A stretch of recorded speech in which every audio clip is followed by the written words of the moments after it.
আমরা প্রধানমন্ত্রীকে সাধুবাদ জানাই, আমরা ভূমিমন্ত্রীকেও সাধুবাদ জানাই, তারা অত্যন্ত সজ্জন ব্যক্তি।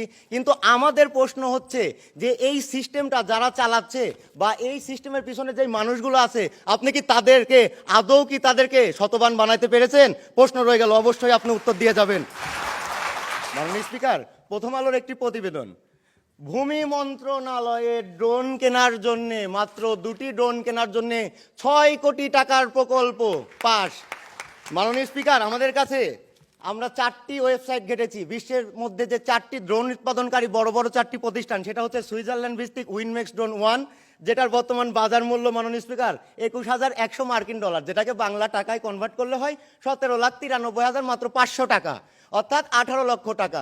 সেই জায়গায় আমি শুল্ক আমদানি সহ অন্যান্য খরচ মিলিয়ে যদি আমি 50 লক্ষ টাকাও ধরি, এই প্রশ্নের উত্তর দিয়ে যাবেন একটি ড্রোন কিনতে কেন 3.5 কোটি টাকা খরচ হলো, এই প্রকল্প কিভাবে বাস্তবায়ন হলো, এই সিস্টেম যারা চালাচ্ছে তারাই তো প্রকল্প পাস করেছে। মাননীয় স্পিকার, উত্তর দিয়ে যাবেন।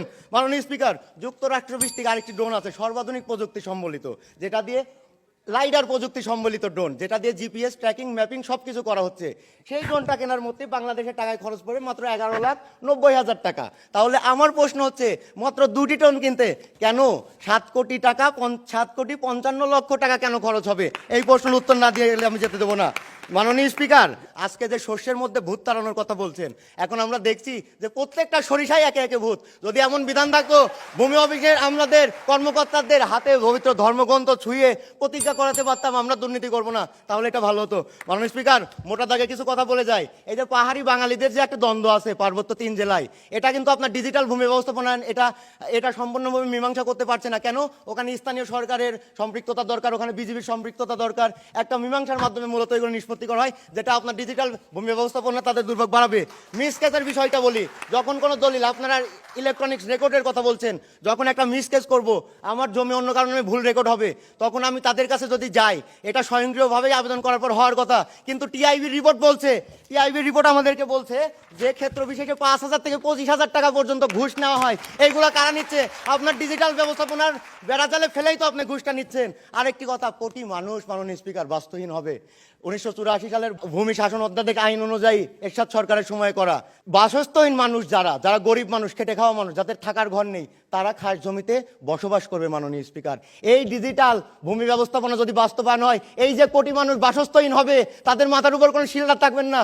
আপনি 12,000 রোহিঙ্গাকে থেকে আপনি আশ্রয় দিতে পারছেন, কিন্তু আপনার নিজের দেশে যখন কোটি কোটি মানুষ বাসস্থাহীন হয়ে পড়বে, তাদের পুনর্বাসনের প্রকল্প আপনি কি করছেন? এক ভাষান্টেক প্রকল্প আর এক সেই শহরের প্রকল্প দিয়ে আপনি কি করবেন? এই উত্তর আপনি দিয়ে যাবেন আমাকে। মাননীয় স্পিকার, বিগত সময়ে এনআইডি এবং জন্ম নিবন্ধন কার্ড ডিজিটালাইজেশন হয়েছিল। আমরা ফলশ্রুতিতে কি দেখেছি? নাম ছিল বাবলু ঘোষ, হয়ে গেছে নাম বাল্লু ঘোষ, ছুটিগত। এটা যখন আমার জমি জমার ক্ষেত্রে হবে, তখন দেখবো যে ভারতের কেউ একজন আমার জমি কিনে নিয়ে বসে আছে, ওই ব্যক্তি বাংলাদেশে থাকেই না। এই জন্য মাননীয় স্পিকার, আজকে আমরা বলতে চাই, আমরা অবশ্যই বলি ডিজিটাল ভূমি ব্যবস্থাপনাকে একটি ভালো মাপের পরিকল্পনা, কিন্তু এর পিছনে যে মানুষগুলো আছে, সবার আগে তাদেরকে শুদ্ধ হতে হবে, তাদেরকে আইনের জবাবদিহিতা, স্বচ্ছতা এবং আইনের শাসনটা নিশ্চিত করতে হবে। এটা যদি আমরা করতে পারি, তবেই এই ভূমি ব্যবস্থাপনা কার্যকরী ভূমিকা রাখবে। এর আগ পর্যন্ত শুধুমাত্র এটা জনদুর্ভোগ বাড়িয়েই যাবে এবং বাড়িয়েই যাবে।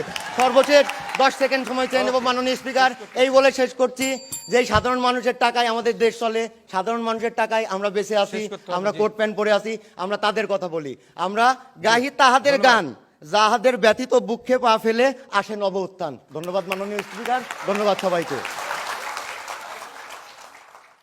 ধন্যবাদ আজকের ছায়া সংসদের মাননীয় বিরোধী দলীয় সংসদ সদস্যকে তার বক্তব্যের জন্য। দুই দলের দলনেতাদের যুক্তি খণ্ডন পর্বে আরও কিছুক্ষণ কিছু বক্তব্য শুনে নেই, এবং সেই কারণেই সর্বপ্রথমে আহ্বান করছি আজকের ছায়া সংসদের মাননীয় বিরোধী দলীয়